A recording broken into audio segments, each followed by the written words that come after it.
Good old Crawfordsville, Indiana. Might be shift change. I see a lot of cars moving. Waiting to pull in a door to pick up a coil that I do not have to tarp and take to Swansea, South Carolina. It is, 3 p.m. And I've done 254 miles today, and I'll probably get a bunch more once I get loaded. It should go a lot quicker because I've got the deck of my trailer is all set up to receive this coil, so all I'm doing now is waiting for them to call me in so they can place the coil on the deck of my trailer. Then I throw, based on the weight, which is 36,601 pounds, I'm throwing 5 chains.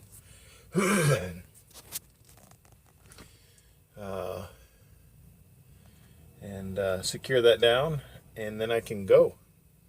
Got it all laid out in my GPS. It says it's 681 miles away.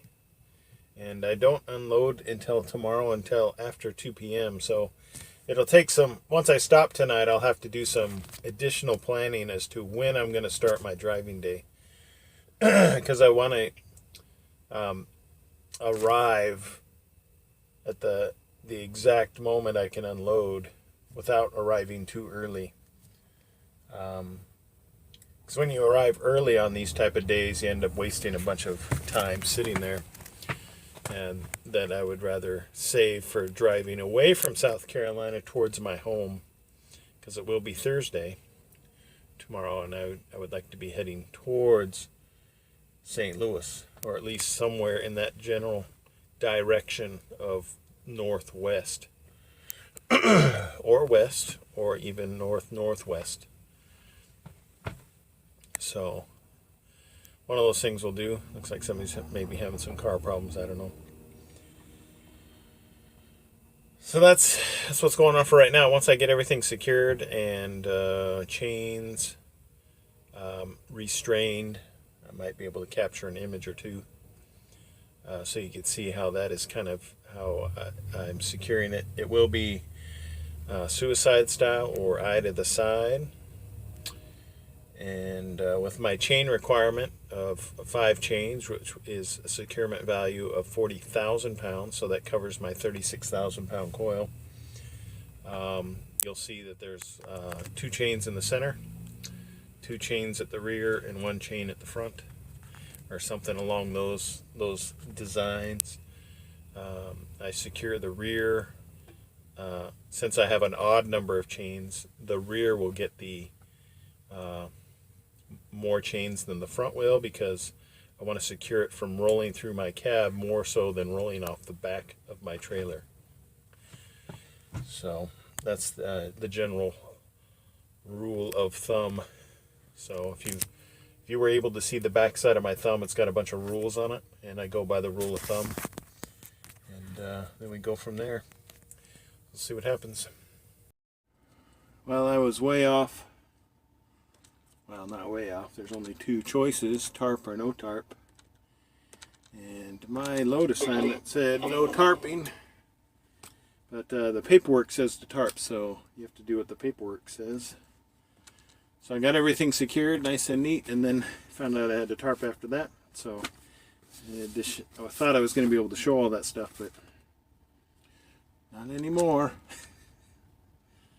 I'm just entering in information into my electronic brain, like trailer numbers, shipping numbers, delivery times.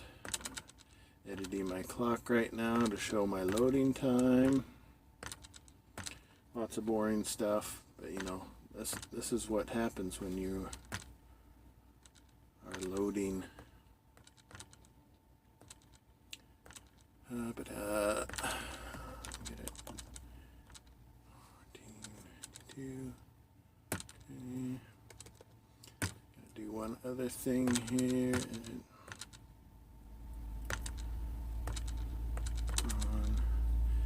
I know, not saying anything, so it's boring, huh?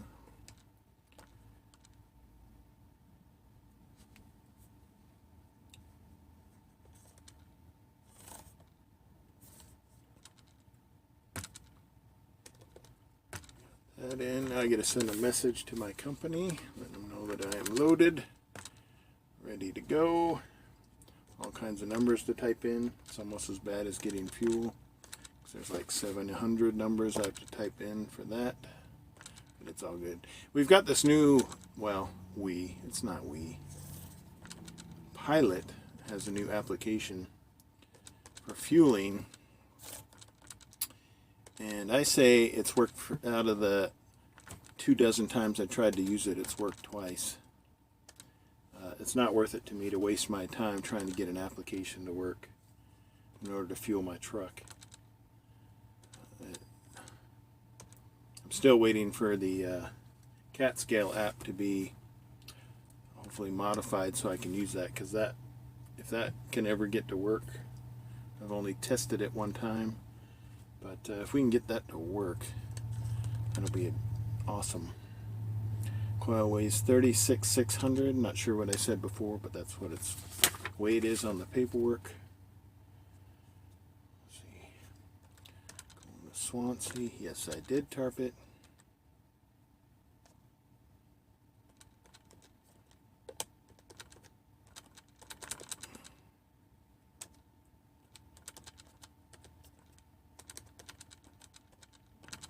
Send that off. Bam. Whew. Alright. See, wasn't that exciting? It's about as exciting as it gets. I just got to leave and drive to South Carolina. I don't think I've been to this particular location before, but that's okay. Safety message.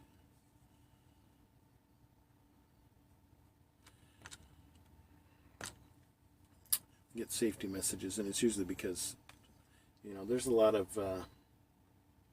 unsafe things that people do in the trucking world, and so we get safety messages to let us know that when things to watch out for, and that's what I'm doing.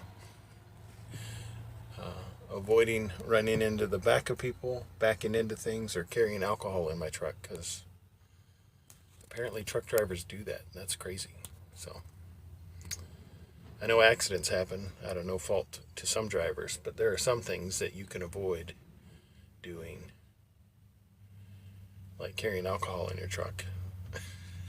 That's a personal decision somebody has to make in order to do that kind of mistake. Alrighty, time to go.